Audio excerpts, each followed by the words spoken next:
amazing students. This is Mrs. A, and I love math. Today we're doing lesson 9, prime numbers. And we're talking about prime numbers being counting numbers. Remember counting numbers 1, 2, 3, 4, 5, and on, greater than 1 that have exactly 2 counting number factors, 1 and itself. So here we have 2, 3, 5, 7, 11, and 13 are prime numbers because you cannot have more than one set of factors for each one of those numbers. 7 is 1 times 7. 6 is not prime. Now I can model 6 as 2 different factoring groups, 6 times 1 or 3 times 2. Since there are 2 options, 6 is not prime. Composite numbers are counting numbers with more than 2 factors. So if a number is not prime, it is composite. Composite. It's said both ways. All counting numbers greater than 1 are either prime or composite. So what do we do with this information? Write the prime factors of 36. Okay, now I know how to factor 36. I could start by factoring 36 as 6 times 6, but then 6 has more factors. So I would break it down into 2 times 3 and 2 times 3. And then I always write my prime factors in order from least to greatest. 2 times 2 times 3 times 3. Then we can write this as 2 squared and 3 squared. We'll do that later. 36 could also be 4 times 9. But notice that does not change the prime factors. 4 will split up into 2 times 2, and 9 will split up into 3 times 3. So guess what? The prime factorization is still 2 times 2 times 3 times 3. No matter how we factor the number first, we will always come down to the same prime factors every time for the same number. Another way to prime factor 36 would be to only pull out prime numbers every time. So I'm going to divide down. Your book divides up. I like to do it down. They're both equivalent, but let's say 36 is divisible by a prime number, 3.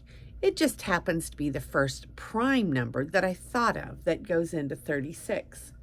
So now 3 into 36, 3 into 3 goes 1 time, 3 into 6 goes 2 times. Now this type of division is a little bit different than what you're used to, but it works. So now I'm going to take 12 and I'm only going to divide it by prime numbers. So I'm going to put another 3 into 12 and I'll get a 4 out. Well, 4 is not prime yet, so I will divide it by 2 and 2. Notice that I got the same prime numbers that I did before. 2 times 2 times 3 times 3. Okay, now what would happen if I took 36, but I didn't think of 3 the first time? I thought of 2. 2 into 36 is 18. But 18 also has a 2. And 2 into 18 goes 9 times. But 9 is divisible by 3 and 3. So guess what? 2 times 2 times 3 times 3. It doesn't matter when we're prime factoring what factor we start with first. We will always come up with a unique prime factorization for every number.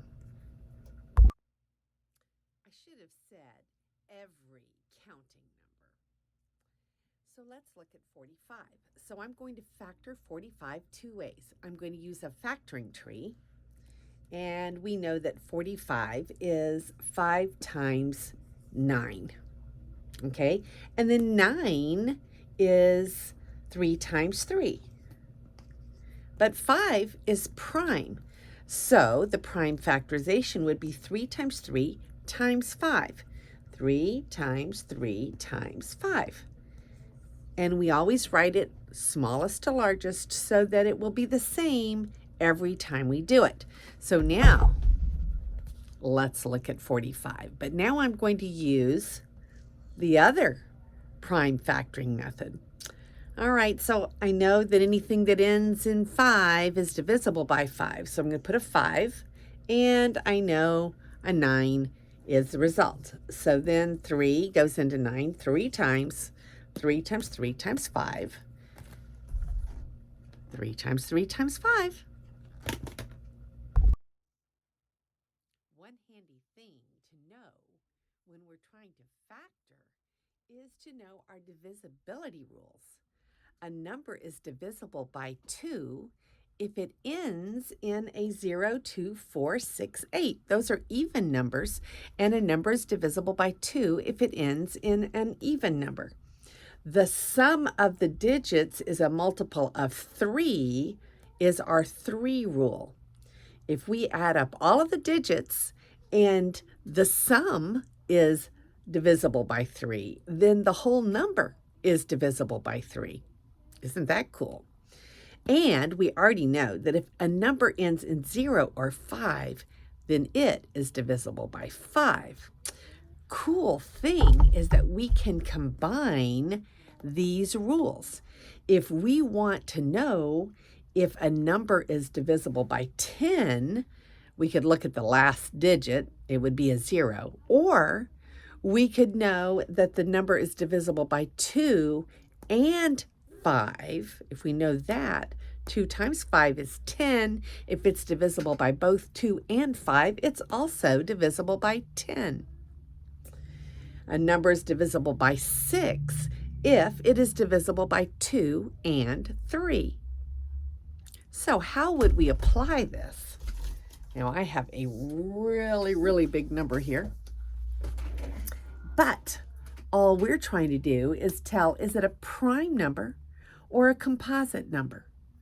What do you think? Look at it and think about the rules you just learned. Is it divisible by 2? The last digit is 6.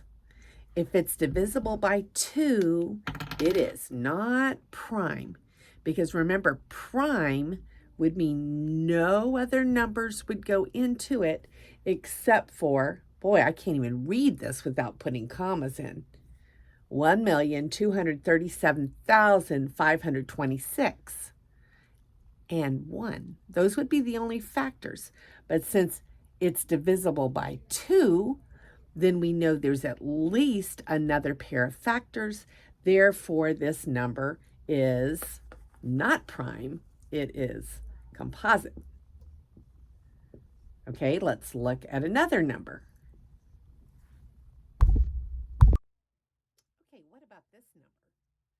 It does not end in an even number, so it's not divisible by 2. What is the 3 rule? Remember, if I add all the digits up and it's divisible by 3, then the whole number is divisible by 3. So let's check. 5 plus 2 is 7, plus 6. 7 plus 6 is 13, 14, 15. 15 is the sum. Since 15 is divisible by 3, that means the entire number is divisible by 3. Now, we don't have to do that for the problem, but let's check it.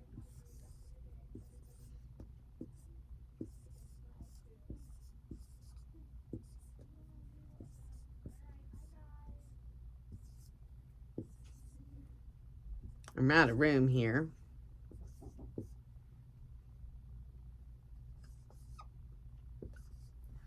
It does. I did a little bit in my head because I ran out of space. It divides by 3 evenly. count all the digits up and see if the sum is divisible by 3. And then you know the whole number is divisible by 3.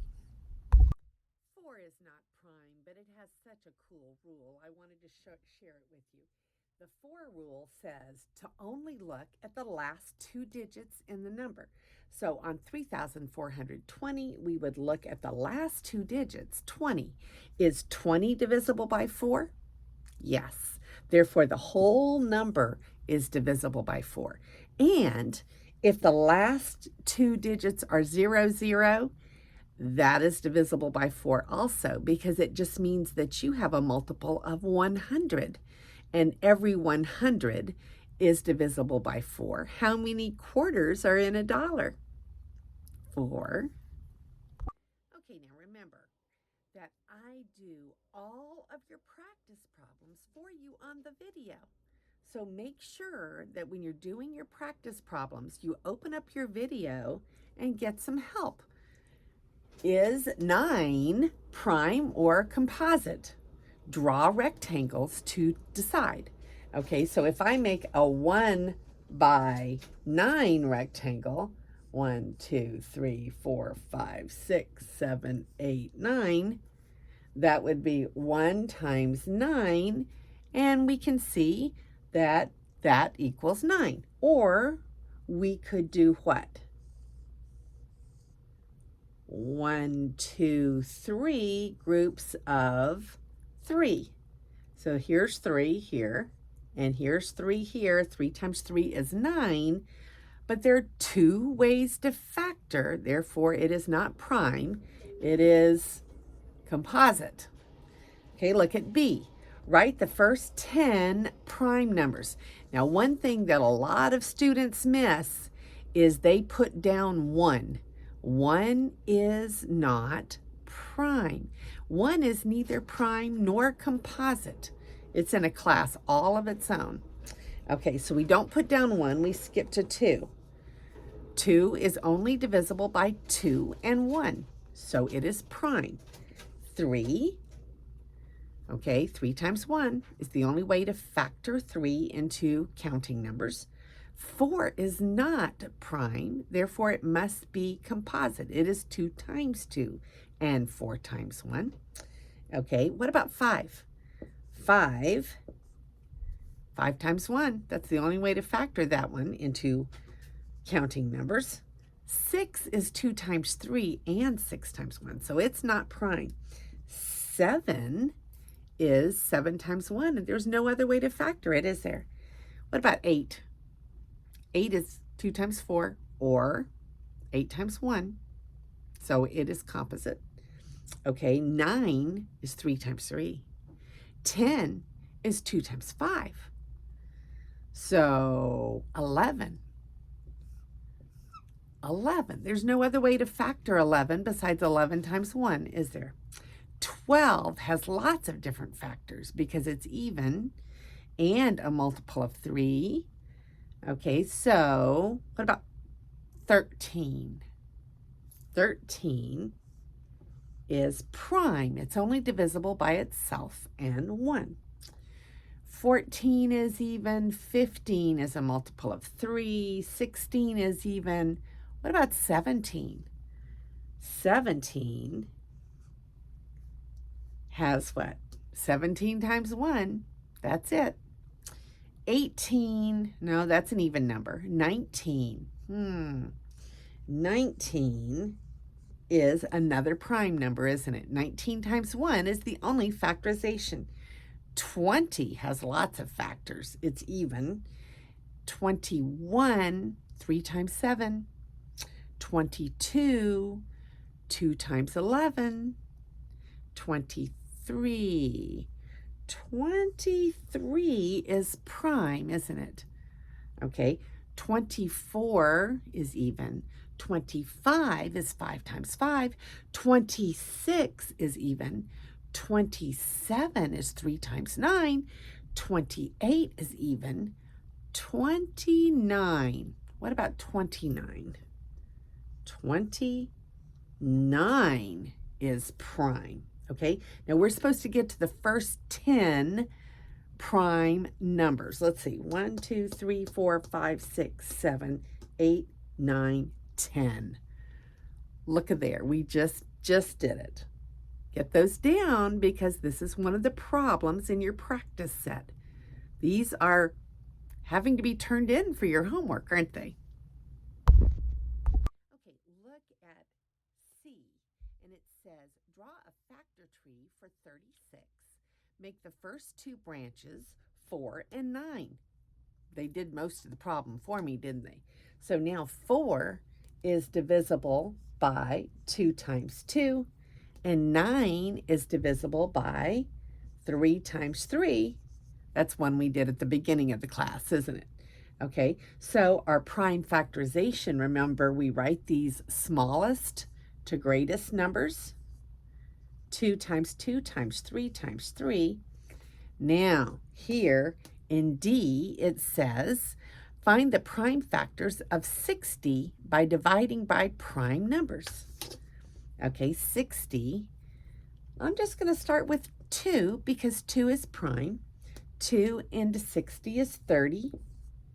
It's very easy to divide 30 by 3 and get 10. 10 is divisible by 2 and 5. So now notice that all my prime factors are right here, but now I have to write them least to greatest.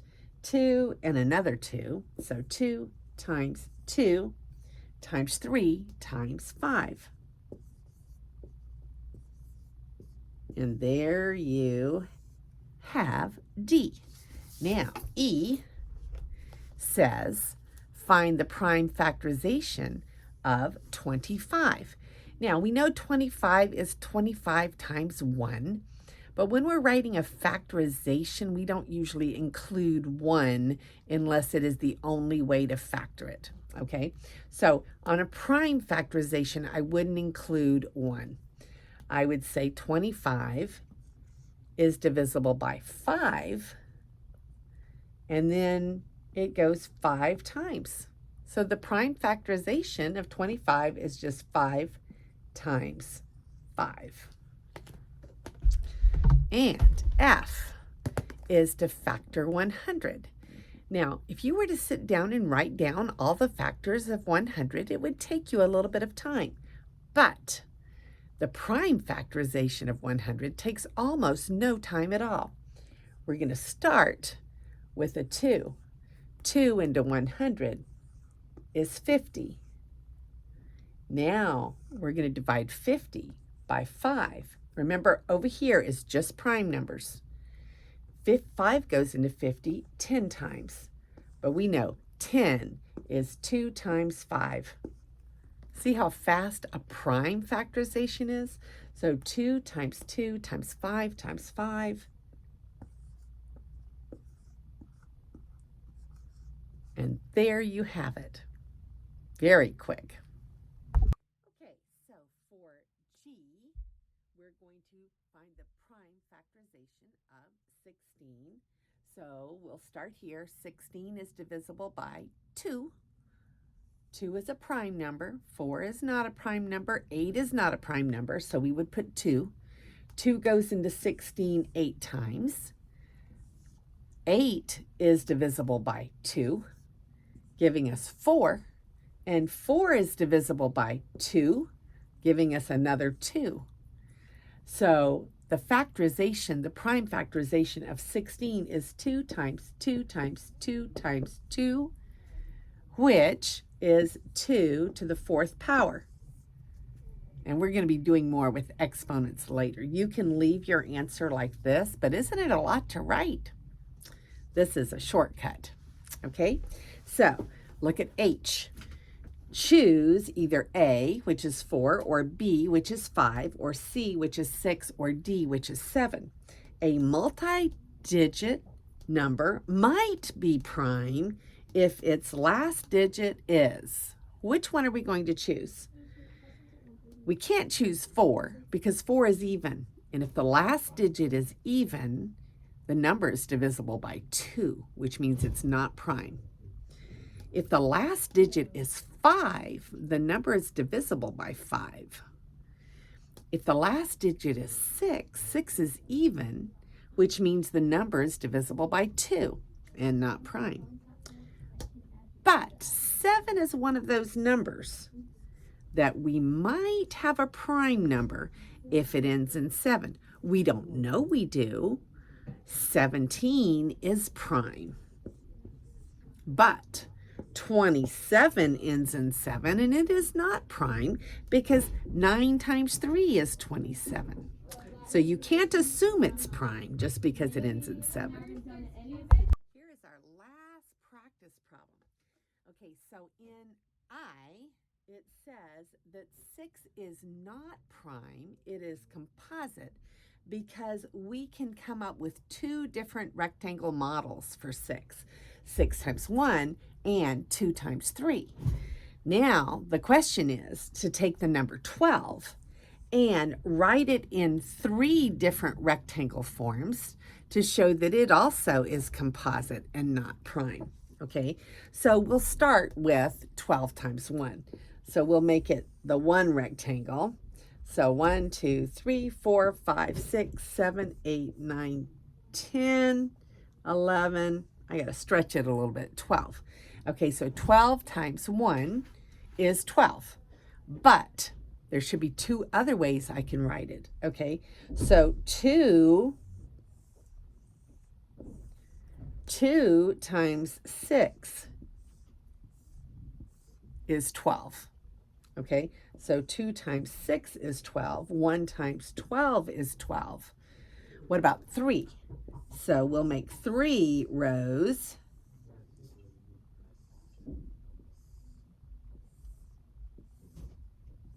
Okay, and 3 times 4 is also 12.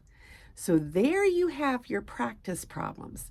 Make sure that you get those down correctly on your homework sheet. Now I'm going to come back and do about 5 of your real problems for you. Okay, so here's your practice problem set. No, this is your written problem set. This is your homework. 3,690 people finished the half marathon. If 2/3 of the finishers walked a portion of the course, how many finishers walked some? Well, our first challenge is to write down the number correctly. 3,690. 3,690 finishers. Okay, and we're trying to find 2/3 of, but 2/3 of means 2/3 times 3,690. Now remember, we can either do this as a fractional division, or we can take this number, divide by 3 to find out what 1/3 is, and then multiply by 2 to find out what 2/3 is. Or we could take this number, put it over 1, and we could see if we could cancel, which is actually doing the same thing. Because what would I do? I would take a 3 and divide it out of 3, and I would take a 3 and divide it out of 3,690, which is what I'm going to do. But first, let's review our divisibility rule for the 3. 3 plus 6 is 9, plus 9 is 18, plus 0 is 18. So our sum is 18. Is 18 divisible by 3? Yes, it is. That means that my number is also exactly divisible by 3. 3, 6, 9, 0. Divisible by 3 is going to be 3 into 3 is 1 time, evenly. 3 into 6 is 2 times, evenly. 3 into 3 is 3 times, evenly. And 3 into 0 is 0. Okay, so that's short division. And sometimes it's very appropriate because it makes a lot less zeros and bringing down. But the number I'm looking for is 1,230. So I'm going to cancel 3 out of this number, and I'm going to leave 1,000. I've already got it written right there, so let's just put that right there. And down here, I'm going to cancel out the 3. So isn't my answer going to be 1,230 which is what was left after I divided by 3, times the 2. In other words, this is 1/3, but if I multiply by 2, then I get the 2/3. So multiply this by 2, and we're going to get 2, 4, 6, 0.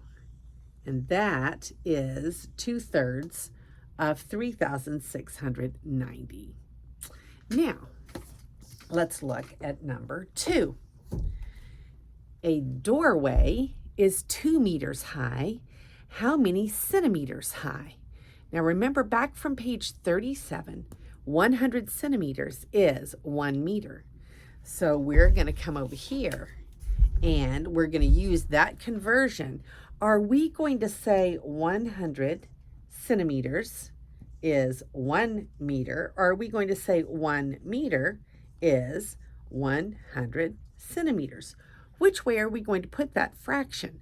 I know from the book that that is my conversion, but I have to decide which way I'm going to put this fraction in this box. Now remember, our hint was if we're trying to go to centimeters, we want centimeters on top. So I'm going to choose this one to put right here. So I'm going to put 100, see how small I can write, 100 centimeters on top and 1 meter on bottom. Now notice, meters cancels meters, and I'm left only with centimeters, which is what I want.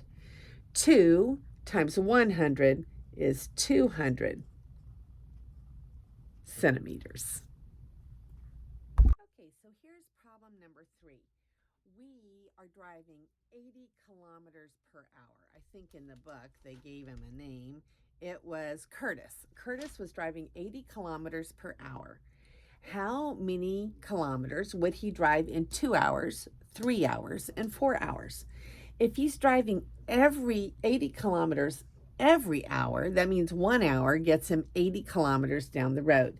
That means 2 hours would get him twice that, or 160 kilometers. 3 times 80 would get him 240 kilometers.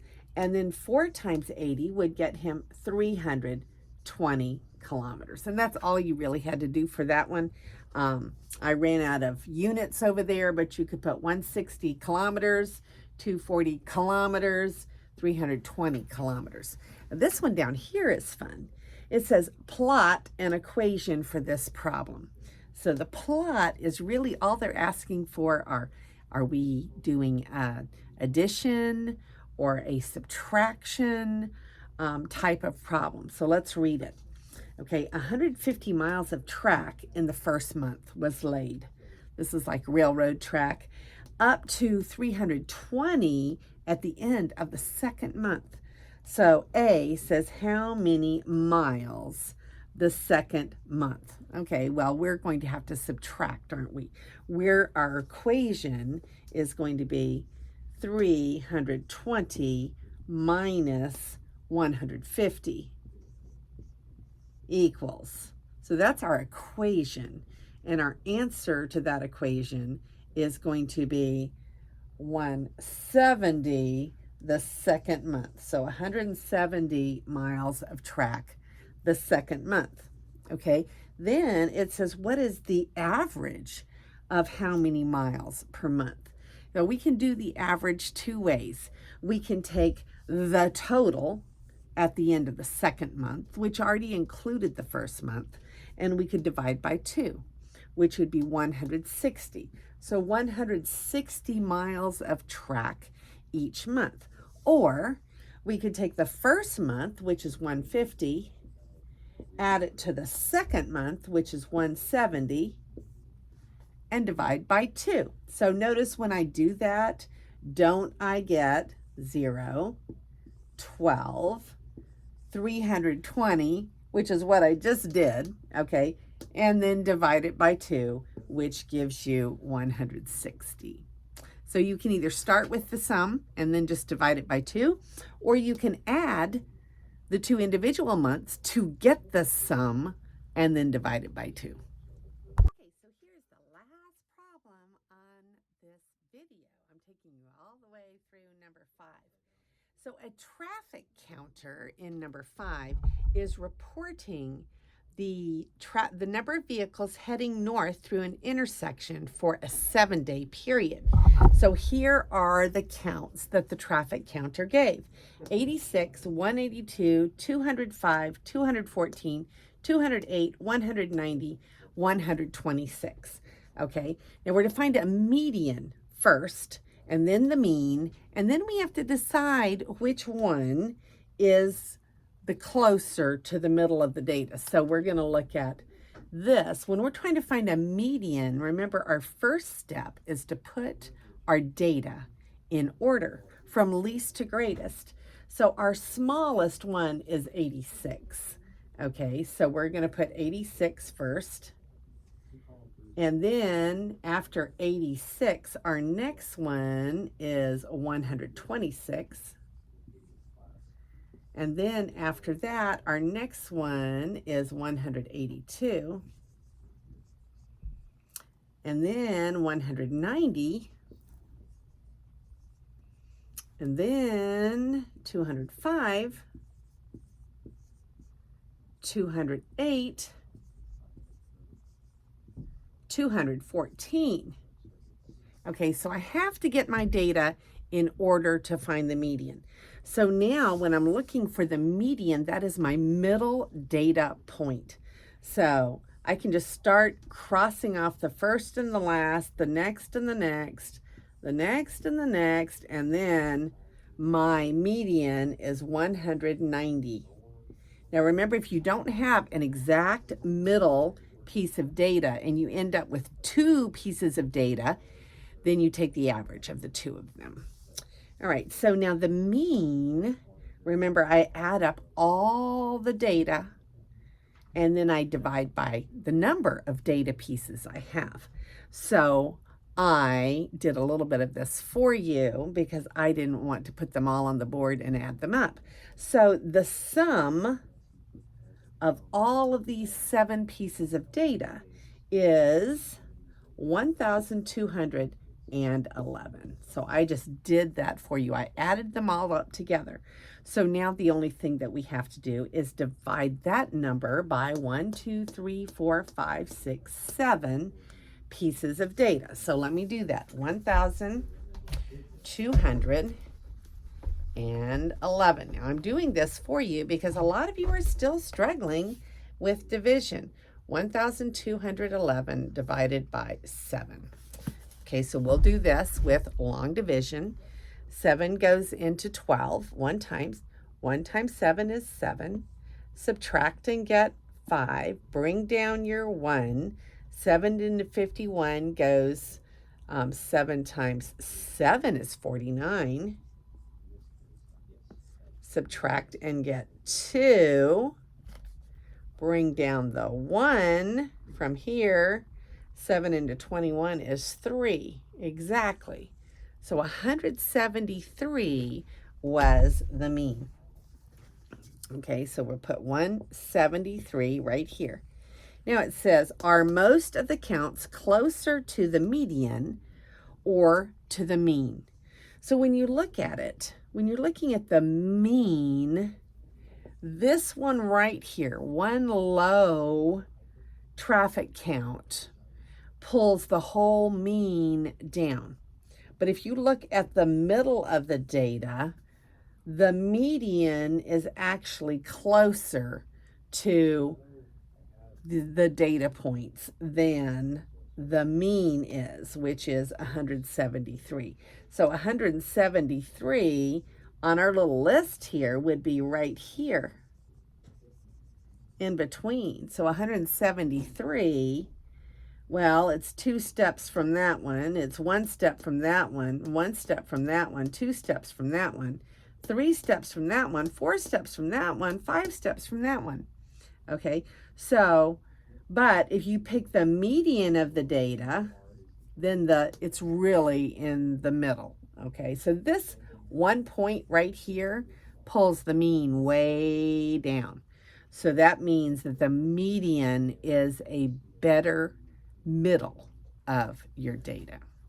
And we have done all of the problems. We did all of the practice problems. We did problems 1 through 5. So I've done a lot of your homework for you, and I hope that you understand very well. This is Mrs. A, and may God bless your day.